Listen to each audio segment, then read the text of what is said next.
रामकृष्ण हरी. महाराष्ट्रातील सर्वात लोकप्रिय यूट्यूब चॅनल माऊली कीर्तन सोहळा या चॅनलवरील उपलब्ध सेवा सप्ताह कीर्तन, जयंती व पुण्यतिथी कीर्तन, भागवत कथा, शिवपुराण, रामकथा, संगीतमय भजन, हरी जागर इतर सर्व धार्मिक कार्यक्रमाचे लाईव्ह शूटिंग प्रसारण यूट्यूबवर करण्यासाठी आजच संपर्क करा.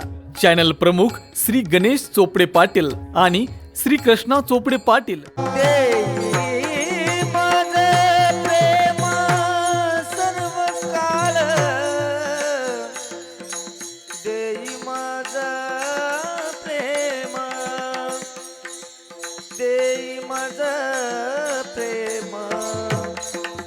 सर्व काळ देई माझा प्रेम,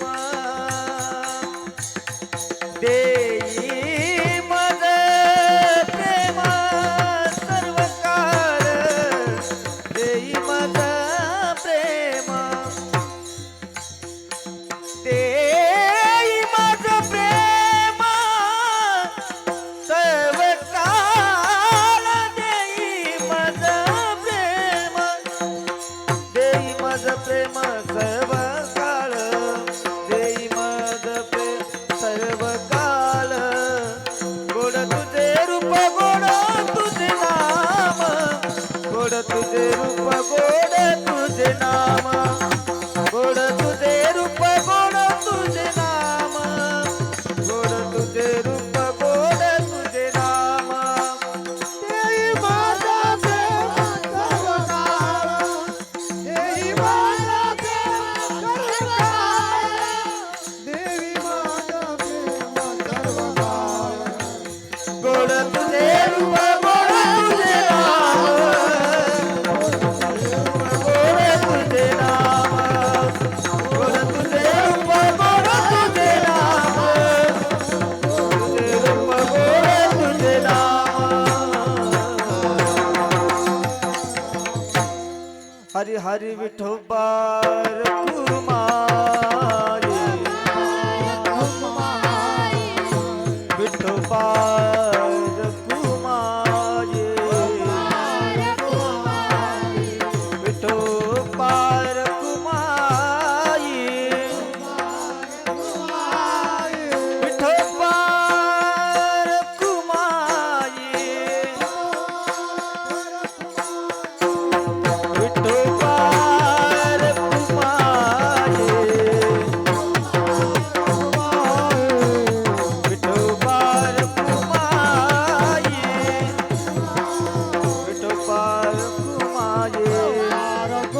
हरि विठोबा रखुमाई, विठोबा रखुमाई, विठोबा रखुमाई, विठोबा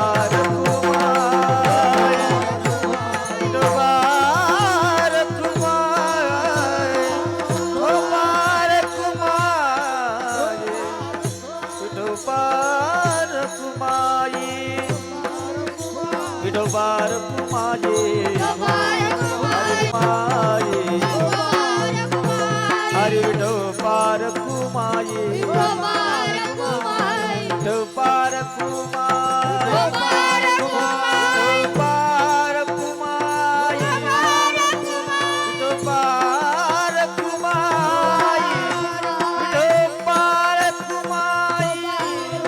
विठोबा रखुमाई,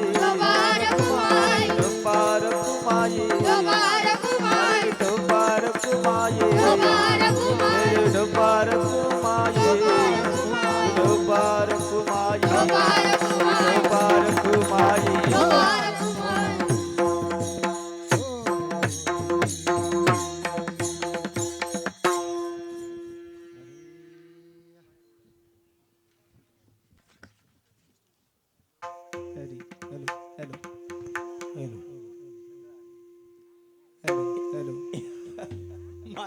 तो तुम्ही कृपा असू द्यावी, आम्ही जातो तुम्ही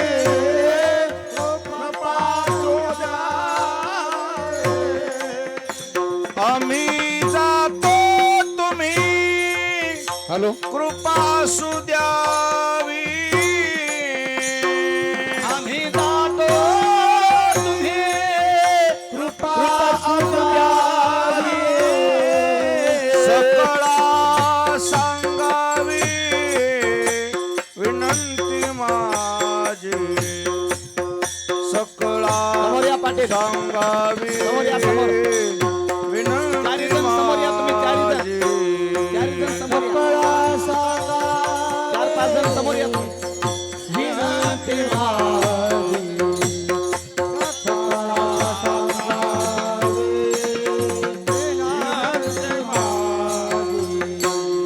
वाढवेळ झाला उभा पांडुरंग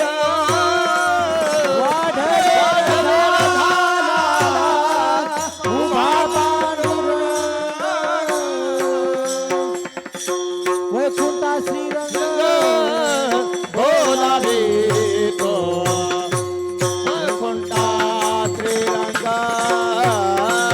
बोलावे तो वैकुंठा श्रीरंग बोलावे तो वैकुंठा अंतकाळी विठो आम्हाशी पावला अंतकाळी विठो आम्हाशी पावला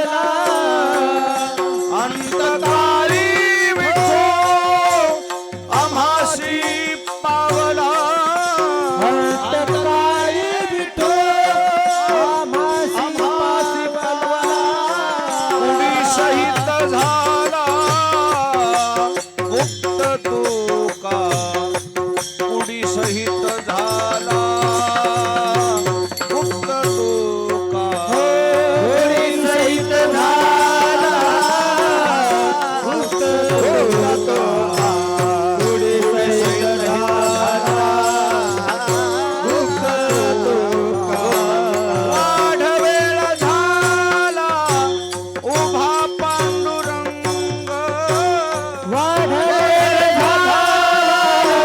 उभा पांडुरंग वाढवेळ झाला उभा पांडुरंग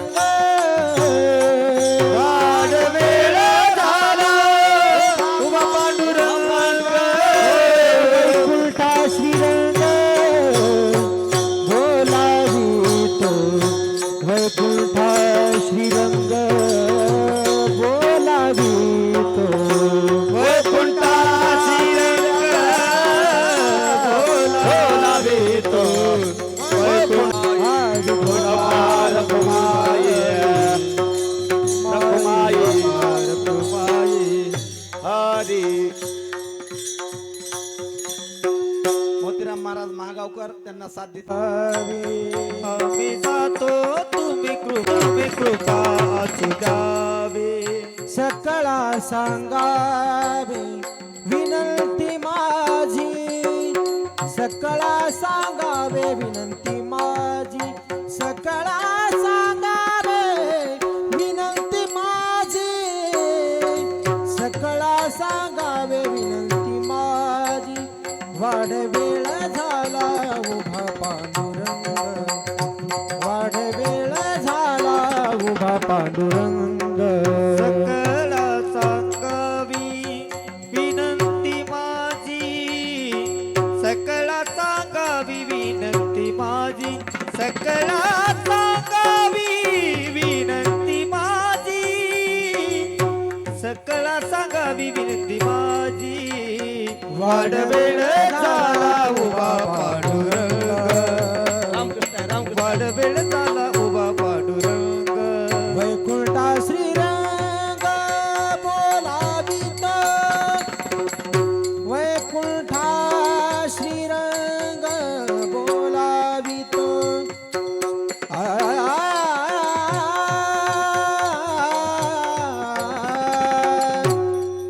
वैकुंठा श्रीरंग बोलावितो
पांडुरंग वाढवेळ झाला उभा पांडुरंग पांडुरंग विठाला विठाला विठाला विठ्ठला विठ्ठला विठ्ठला विठ्ठला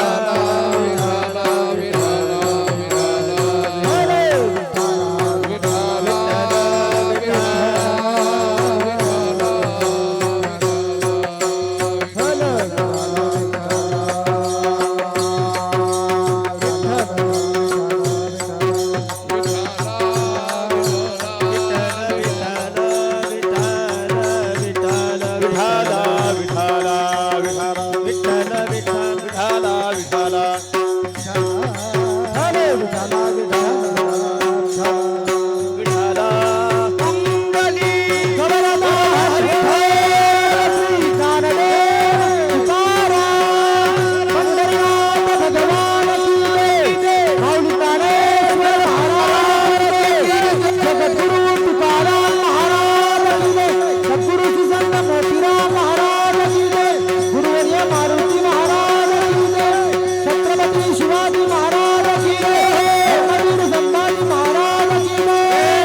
असू द्यावी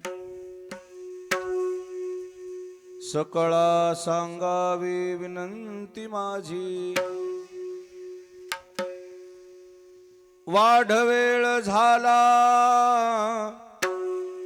उभा पांडुरंग वैकुंठा श्रीरंग बोलावितो अंतकाळी विठू आम्हाशी पावला कुडी सहित झाला गुप्त तुका वाढवेळ झाला उभा पांडुरंग वैकुंठा श्रीरंग बोलावितो विठ्ठला विठ्ठला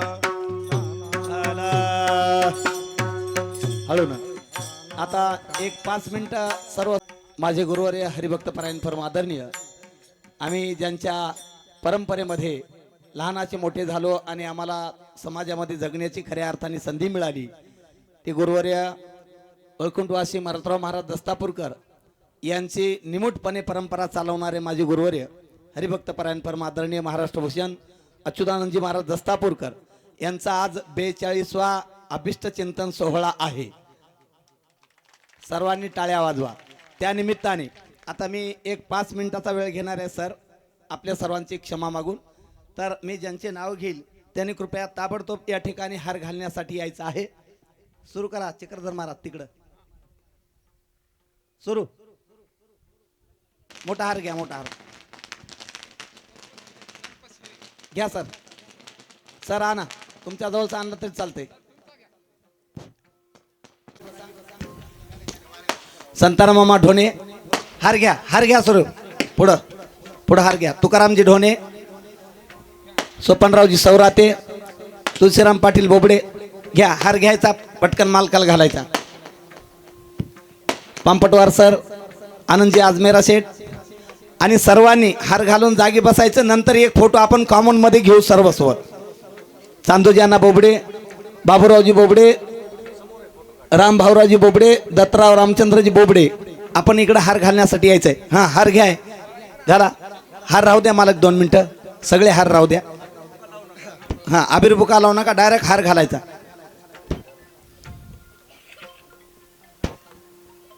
या रमेश महाराज, त्याचबरोबर संत तुकारामजी, नारायणरावजी रणवीर,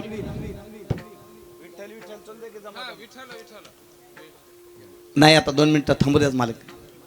नितीनरावजी बोबडे, भगवानरावजी हुसारे, हुसारे कंपनीच्या नुसार आमचे देवरे पाटील, बबनरावजी महाराज मुडीकर, घाला हार घाला, हार घाला. मग सगळेजण उभा राहून कॉमन फोटो घेऊ आपण छान. मीडिया समोर आहे, आपल्याला व्यवस्थित फोटो घेता येते. दादाकडे एक हार द्या. नितीन पाटील बोबडे,